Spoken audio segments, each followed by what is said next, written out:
প্রিয় সপ্তম শ্রেণীর ছাত্রছাত্রীরা, গত ক্লাসে আমরা গণিতে 1 নম্বর স্কুলটা কমপ্লিট করেছিলাম। আজকে দেখো গণিতে 2 নম্বর স্কুলটা করব। তো 2 নম্বর স্কুলটা তোমরা দেখতে পাচ্ছ প্রত্যেকের কাছে, যাদের কাছে বই আছে, 118 নম্বর পেজে। তো স্কুলটার নাম দেখো, আমি একটু জুম করে দেখাচ্ছি, বালুরঘাট গার্লস হাই স্কুল। তো এই স্কুলের প্রশ্নপত্রগুলো আজকে আমরা সলভ করব। তো দেখো, প্রথমে তোমাদের এসে কিউ প্রশ্ন, ছোট প্রশ্ন, একের দাগের 8টা দিয়েছে, 8টা করব। প্রথম প্রশ্ন বলেছে 840 গ্রামের 30% সমান কত গ্রাম। তো এখানে দেখতে পাচ্ছ 840 গ্রামে 30%, অর্থাৎ পার্সেন্ট তুলে নিচে 100 হবে, কাটাকাটি দুটো শূন্য কেটে যাবে, কাটাকাটি করলে কত হচ্ছে 252 গ্রাম। তাহলে অ্যান্সারটা হবে 252 গ্রাম। এর পরের প্রশ্ন দেখো, তারপরেরটা বলেছে যে মিশ্র অনুপাত নির্ণয় করতে হবে 5:9, 8:12 এবং 7:3।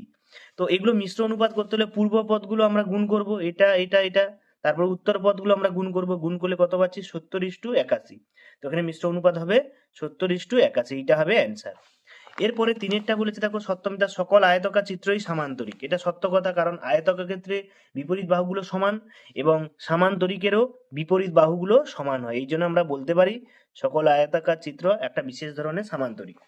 এরপরে একটা অনুপাতের গণিত দিয়েছে, এখানে স্টার চিহ্ন দিয়ে 13, তারপরে 40 সমানুপাত দিয়েছে 65। তো এর জন্য আমরা জানি প্রথম পদ বাই দ্বিতীয় পদ, দ্বিতীয় পদ বাই তৃতীয় পদ বাই চতুর্থ পদ। এটা করলে আমরা দেখো কোনাকুনি গুণ করছি, 13 সঙ্গে 40 গুণ হবে, আর 65 সঙ্গে এক্স গুণ হবে, মানে স্টার চিহ্নটা। তাহলে স্টার চিহ্ন হলে 65 নিচে যাবে, এখানে কাটাকাটি করলে কত উত্তর হচ্ছে 8। এখানে অ্যান্সারটা হবে 8 হবে, এই স্টার চিহ্ন জায়গায় 8 বসবে। এর পরের প্রশ্ন দেখো যে 12xy আর 15xy লঘিষ্ঠ আকারে প্রকাশ, অর্থাৎ কাটাকাটি করতে বলেছে। তো xy কাটবে এবং 4 3 12 এবং 3 5 15, অ্যান্সারটা হবে 4:5। এটা কি অনুপাত বলো তো? এটা লিখবে তোমরা ব্র্যাকেটে লঘু অনুপাত। কি অনুপাত? লঘু, অর্থাৎ সামনে ছোট, প্রথম পদটা ছোট, দ্বিতীয় পদটা বড়, এই জন্য এটাকে লঘু অনুপাত বলা হয়। ছয়েরটা বলেছে দেখো, সমবাহু ত্রিভুজের কোণগুলো অনুপাত কত? সমবাহু ত্রিভুজের সব কোণ সমান 60 ডিগ্রি করে। তাহলে কাটাকাটি করলে 1:1:1, এখানে অ্যান্সারটা হবে 1:1:1। সাতের দাগে প্রশ্ন, কোনো অনুপাতের পূর্বপদ ছোট, উত্তর পদ বড়। যদি পূর্বপদ ছোট হয়, উত্তর পদ বড় হয়, তাহলে সেটাকে বলা হয় কি? লঘু অনুপাত। এখানে কোন অনুপাত হবে? উত্তরটা হবে লঘু অনুপাত। তারপরে 8এর দাগে একটা সংখ্যারেখার যোগ দিয়েছে। তো সংখ্যারেখা তোমরা করো, আমি যোগটা দেখিয়ে দিচ্ছি। এখানে আকার টেনে করবে তোমরা, +6 প্লাসে প্লাসে +3, তাহলে যোগ করলে হবে +9। এখানে সংখ্যারেখার উত্তরটা কত হবে? 9। এরকম করে তোমরা 6 ঘর টানবে, 6 ঘর টানার পর আবার 3 ঘর নেবে, দিয়ে দুটোকে যোগ করলে 9 ঘর হবে। এরপরে আমরা 2-এর দাগের প্রশ্নপত্রে চলে যাচ্ছি। দেখো, বড় প্রশ্নপত্র বলেছে 3টি ছাতা একটি চেয়ারের দাম 600 টাকা হলে 2টি ছাতা 2টি চেয়ারের দাম কত? তো এই গণিতটা আমরা কিভাবে করেছি? 3টি ছাতার দাম 600 টাকা, তাহলে একটা ছাতার দাম আমরা কাটাকাটি করলে কত পাচ্ছি? 200 টাকা।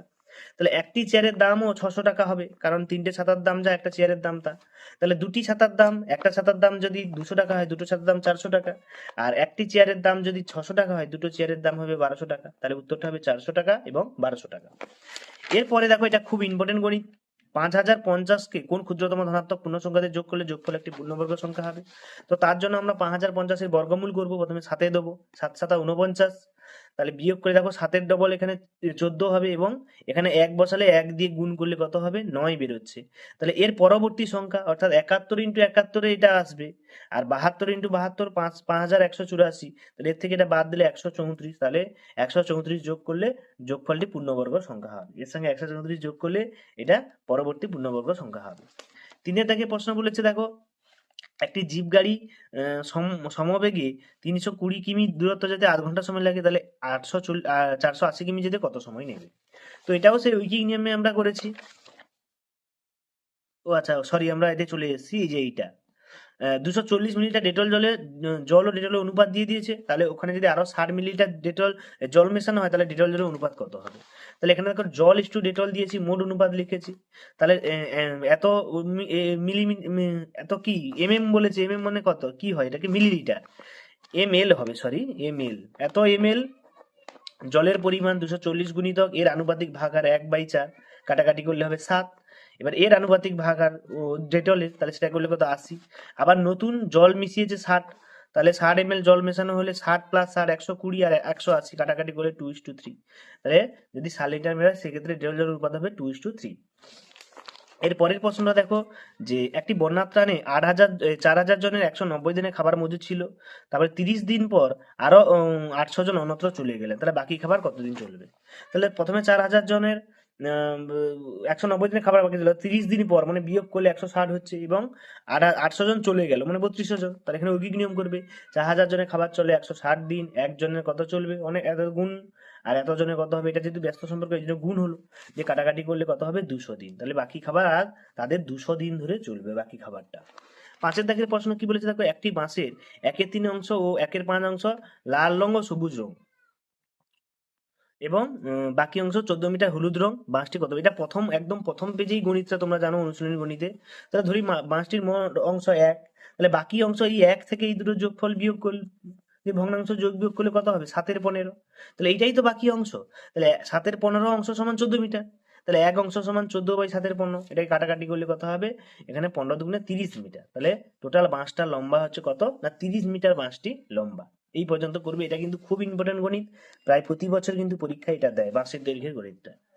তারপরে আমরা চলে যাচ্ছি 3 দাগের প্রশ্নে, বলেছে দেখো দুটি সংখ্যার অনুপাত দিয়েছে 5:7, গসাগু 13 হলে সংখ্যা দুটো কি কি। তাহলে প্রথম সংখ্যা ইস্টু দ্বিতীয় সংখ্যা দিয়েছে, গসাগু 13 বলেছে, তাহলে এটা মনে হবে গসাগু দিলে সংখ্যা দিলে গুণ করতে হয়। তাহলে প্রথম সংখ্যা 5 গুণিতক 13 সমান 65, দ্বিতীয় সংখ্যা 7 গুণিতক 13 সমান 91, এখানে দুটো সংখ্যা হবে 65 এবং 91। তারপরে দুই একটা বর্গমূল নির্ণয় করতে বলেছে, দেখো 24 স্কোয়ার 10 স্কোয়ার বর্গমূলের চিহ্ন দিয়েছি, 24 স্কোয়ার 576, 10 স্কোয়ার 100, তাহলে টোটাল গুণফল কত হবে 676। 676 কার কার বর্গমূল করলে 26 গুণিতক 26, তাহলে উত্তরটা হবে নির্ণয় বর্গমূল কত হবে 26, উত্তরটা কত হবে 26। এরপরে দেখো আমাদের 3 গণিতটা কি বলেছে, একটি জিপ গাড়ি 320 কিমি দূরত্ব 8 ঘন্টা সময় লাগে, তাহলে 480 কিমি দূরত্ব যেতে কত সময় লাগে, এটা উইকিং নিয়মে করতে পারো।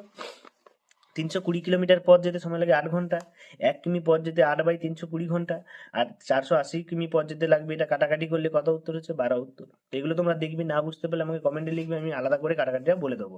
তো এগুলো খুবই সোজা সিম্পল জিনিস, শূন্য শূন্য কাটবে।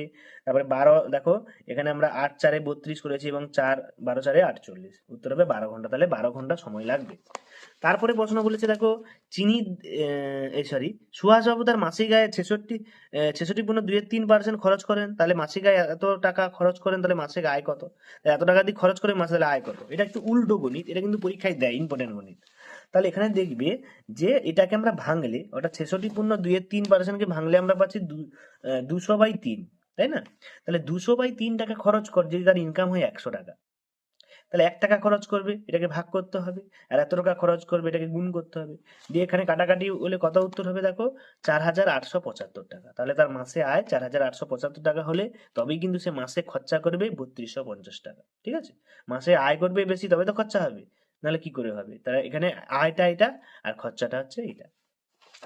এরপরে 5 গণিত দেখো কি বলেছে, যে চিনির দাম বেড়ে যাওয়ার 125 টাকা যে পরিমাণ চিনি পাওয়া যায় এখন 150 টাকা পাওয়া যায়, এখানে চিনির দাম শতকরা কত বেড়েছে, তাহলে দাম বৃদ্ধি পায় কত 150 থেকে 125, 25 টাকা বৃদ্ধি পায় কত টাকার মধ্যে, 125 টাকার মধ্যে বৃদ্ধি পায় 25 টাকা, 1 টাকার মধ্যে বৃদ্ধি পাবে 25/125 টাকা, 100 টাকার মধ্যে বৃদ্ধি পাবে 25/125 ইন্টু 100 সমান 20%, তাহলে চিনির দাম কত করে বাড়ছে 20% করে বাড়ছে। 4 দাগে গণিতটা দেখো, এ বি সরলরেখাংশে বি বিন্দুতে পেন্সিল কম্পাস সাহায্যে বিসি লম্ব আঁকো এবং এটাকে সমদ্বিখণ্ডিত করো। তো প্রথমে দেখো একটা আকার টানবো, দিয়ে এখানে একটা লম্ব সমদ্বিখণ্ড করে লম্ব টানবো, দিয়ে লম্ব টেনে এটা 90 ডিগ্রি কোণটাকে করবি, যে নিচে কেটেছি, দিয়ে একে আবার সমদ্বিখণ্ডিত করলে 45 পাচ্ছি, যেটা আমরা এখানে লিখে দিয়েছি, সুন্দর করে লিখে দিয়েছি। এরপরে লাস্ট দেখো 12 সেমিকে 4 ভাগে ভাগ করলে প্রতি ভাগের দৈর্ঘ্য হিসাব করি। তো 12 সেমি দৈর্ঘ্যকে এখানে আমি করেছি, দেখো একটু স্টেপ দেখিয়ে দিচ্ছি, তোমরা করবে। প্রথমে 12 সেমি মাপটা নেবে, 12 সেমি মাপটা নিয়ে কি করবে, 12 সেমি মাপটা নিয়ে সমদ্বিখণ্ডিত করবে। আবার একেও যদি এখানে বসাও, এখানে যদি আবার বসাও, দেখো 12 সেমিকে আমরা সমদ্বিখণ্ডিত করেছি। তারপরে অঙ্কনটা আমি দেখিয়ে দিচ্ছি কিভাবে করবে। তো 4 ভাগে ভাগ করতে বলেছে, আমরা কিন্তু এখনো 2 ভাগে ভাগ করেছি, 4 ভাগে কিন্তু ভাগ হয়নি। তো 4 ভাগে ভাগ করতে হলে আমাকে পেন্সিল কম্পাস এবং পেন্সিল জোগাড় করতে হবে। দিয়ে দেখো এইখান থেকে এটাকে আবার সমদ্বিখণ্ডিত করতে হবে, এদিকে কাটবো এদিকে কাটবো, একইভাবে এদিকেও করব, এদিকে কাটবো এদিকে কাটবো, দিয়ে এটাকে এদিকে করলে এটা দেখো সমদ্বিখণ্ডিত হয়ে যাচ্ছে, আবার এদিকে বসালে এটাও সমদ্বিখণ্ডিত হয়ে যাচ্ছে। দিয়ে আমরা স্কেল নিয়ে কি করব, এই আকারগুলোকে যোগ করে দেবো, স্কেল নিয়ে এই আকারগুলোকে যোগ করে দিয়ে দেখো 4 ভাগে ভাগ কিন্তু হয়েই যাচ্ছে অলরেডি, এই একটা আর এই একটা। তাহলে দেখো এ বি সি, তো এরকম অনেকটাই আছে, দেখো A B C D E, এই তো এটা 4 ভাগে ভাগ 12 সেমি কি, তাহলে এটা কত 3 সেমি 3 সেমি 3 সেমি 3 সেমি করে দিয়ে তোমরা লিখে নেবে। অতএব নির্ণয় সমদ্বিখণ্ড A B, B C, C D এবং ডি এ ডি আই, তাই তো আই করে দাও, ডি আই সমান কত সেমি করে 3 সেমি করে। তো এই হচ্ছে তোমাদের টোটাল প্রশ্নপত্রের সমাধান। আমি সবগুলো গণিতই করিয়ে দিলাম। তো যদি কারো কোনো সমস্যা থাকে কমেন্ট বক্সে লেখো, এবং তোমরা যারা নতুন অবশ্যই চ্যানেলটা সাবস্ক্রাইব করো। তো সবগুলো গণিতের পাঠ পরপর দেবো, গণিত, বিজ্ঞান, ইতিহাস, ভূগোল সমস্ত কিছুই আমার এই চ্যানেলে পাবে।